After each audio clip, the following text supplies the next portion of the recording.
Mahigpit na binabantayan ng ating konsulado sa Honolulu sa Hawaii ang mga kalagayan o ang kalagayan ng ating mga kababayan sa gitna pa rin ng matinding wildfire na nakakaapekto ngayon sa Maui at Big Island.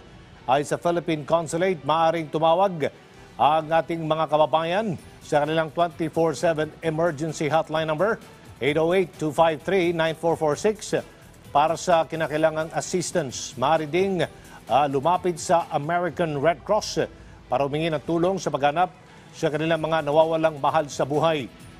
Inaabisuhan naman ang Filipino community doon na manatiling alerto, mahigpit na bantayan ang sitwasyon sa pamamagitan ng mapagkakatiwalaang sources at sumunod sa kanilang mga local official. Sa ngayon, umabot na sa halos 100 ang nasawi sa matinding wildfire sa Hawaii.